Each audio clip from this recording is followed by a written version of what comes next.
What's up, YouTubers? Today we're going to take a look at the Gerber Armbar 7-in-1 multi-tool. That's right, first multi-tool on this channel. Not that I haven't used them forever. Everybody's got a Leatherman. But I did decide to go ahead and do a review on this, and I've had it for about a year now. Just decided to carry it and use it for all things that I could for a couple-week period. Let's jump right into it. This knife sports a 2.5-inch blade of some kind of hardened steel. This one's definitely more hardened than the scissors. We'll get to those in a little bit. It's probably similar to 420C, which is what the Boker Mermaid has. Fairly low quality, but it actually did okay.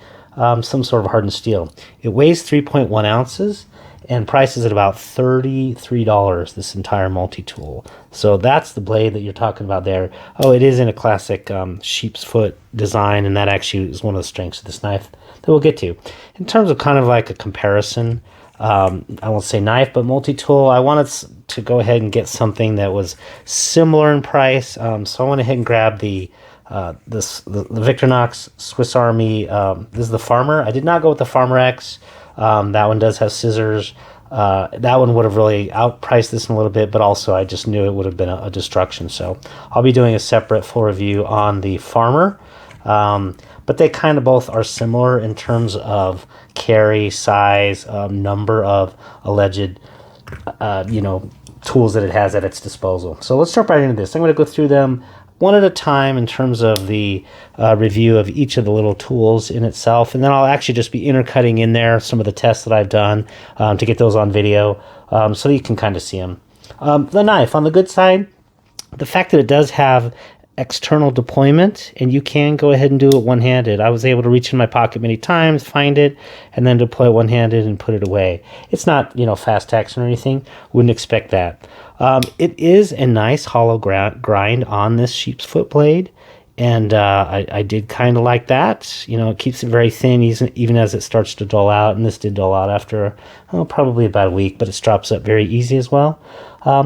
I really do like the classic sheep's foot shape. Like I said, at the end of this, I'll go ahead and I'll go ahead and intercut in some of the cutting I did. The sheep's foot does really well on like those bubble packaging, and this actually did really well on that too, where you're kind of drawing it away from you. Stuff. This is sometimes some hard stuff to go through. Here, bear.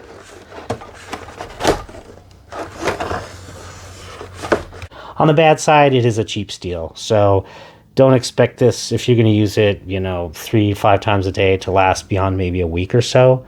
It's definitely going to start losing some sharpness. It was still functional and usable, but just cheap steel. The hex bit driver is, this one's actually pretty good. It does have a magnetic bottom there, and so it can use any standard hex bits that you do have. Comes with both a Phillips as well as a nice little flathead screwdriver, and it works. In this position, the one thing I would say on the con side is that they could have definitely used a little half stop. I think they wanted to keep this thing round and uniform for looks, but had it been flattened out there on this side, you would have some natural half stops, and right at that point right there against this flat, you would have a little bit of a pressure or a holding point, so that when you are screwing things, when you're tightening things up, it would kind of hold it a little bit in place, whereas I did find that this thing, moved all over the place, and you wouldn't want that from that position. And then, of course, from this position, it works pretty well. It's relatively centered, just turning around there. It's a lot better, actually, than even a full-size, like, Leatherman Wave, where it's, like, wibble-wobbling all over. So that's the good and the bad on that one. As far as the awl goes, it is definitely just a scratch awl. I will go ahead and cut in that where it cut like on some aluminum, a driver's license, or a license plate rather.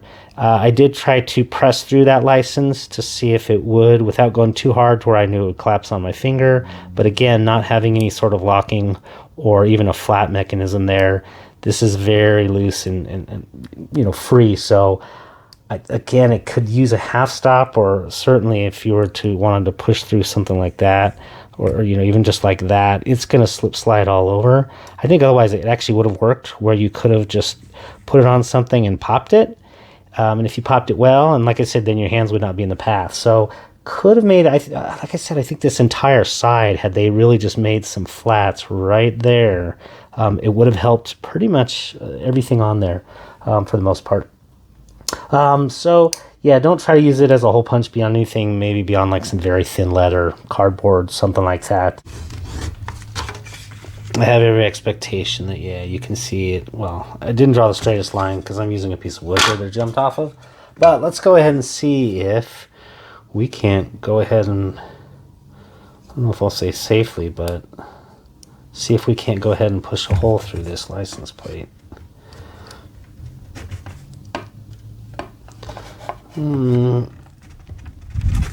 Okay, probably not a good idea. So I probably would not try this. The scissors. Let's go on to the bad. The scissors are awful. I tried to cut many things. I tried a zip tie as well, just thinking, oh yeah, you know, because I've used my Leatherman little scissors on zip ties all the time. Never any problems. I tried these, and no matter where I went, you know, front, beginning, and end, it's really awful. I'll intercut that in there. Let's see how well these scissors work. Easy enough to get to.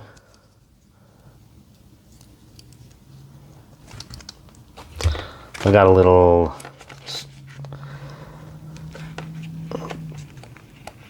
bit of a zip tie here. Ooh, wow. That's murder on the thumb. Try it through here.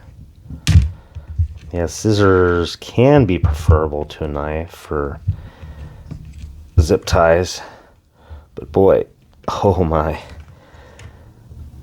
these are not.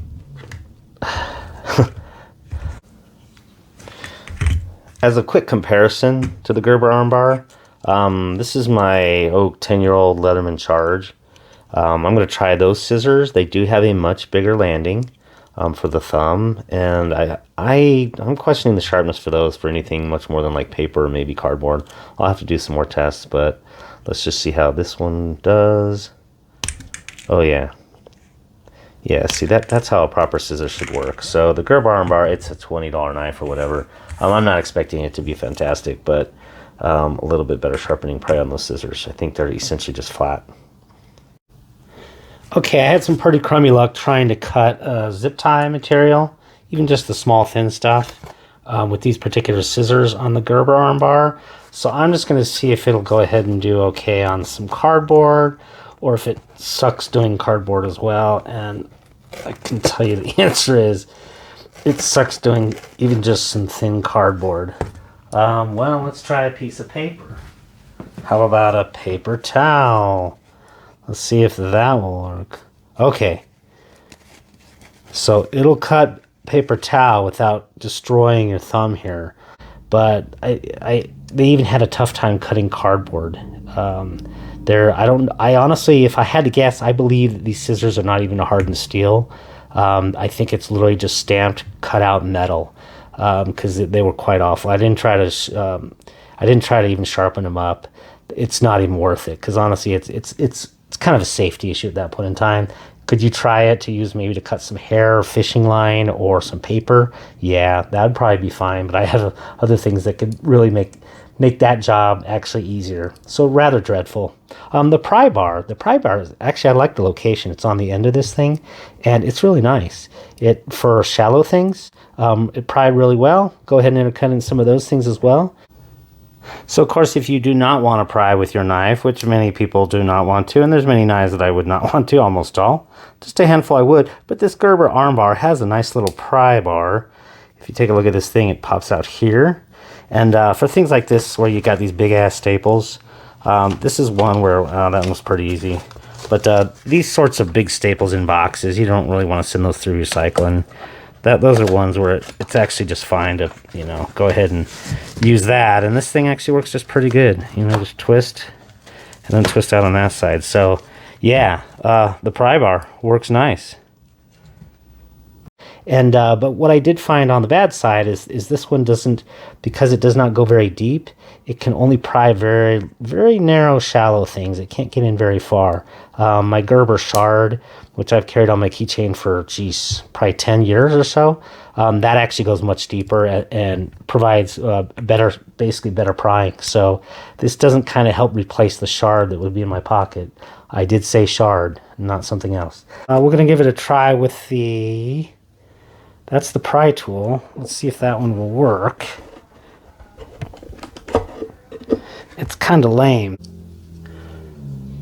As a comparison to the arm bars, little pry tool, which is just short and stubby, very effective, but it can just do very little bit. What I had always just been using, that was on a keychain, not a Gerber product, the Gerber Shard. This thing's like, I think, $5-6 or whatever, but it has a little bit longer distance, and so you can literally get under there. You know, you can pry and get under there. So yeah, the pry bar is good. The bottle opener, it's all good there. Doesn't do it with one crack. Looks like I have to rotate around a little bit, but yeah. Bottoms up. Worked just fine. And then the last tool that they say on this thing is, they say a hammer. I'm not quite sure. It could mean the end of this pivot here, where you could possibly hammer like that, maybe something into a drywall, some sheetrock. Possibly this little piece here you could hammer. I don't know. Maybe open that up like that. It gives you a little bit. The hammer, I'm not sure.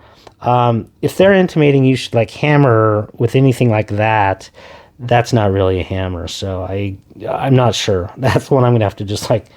I guess it's just a big hunk. Anywhere that's kind of a hunk of a dense metal, that's where you'd want to do. So from my guessing perspective, it's probably this pivot. It could also be just this little flat here, but for that I basically say so really overall what I would say is this is an easy carry in the bottom of the pocket, you know, with some hits and some really bad misses. I think honestly I'd rather, knowing how poor the scissors were, I'd rather they just leave the scissors out and put a bottle opener, or not bottle opener, but an actual can opener in here. Like I said, the knife is actually better cutter than the scissors, and it's safer in almost every capacity. You know, so as far as that goes, you know, it's $33. I don't know what one might expect from it, but it was kind of useful. Like I said, take the hits and the misses for what they are, and decide for yourself. Hope you did enjoy this. If you did, go ahead and hit like and subscribe, and have a great day. Take care now.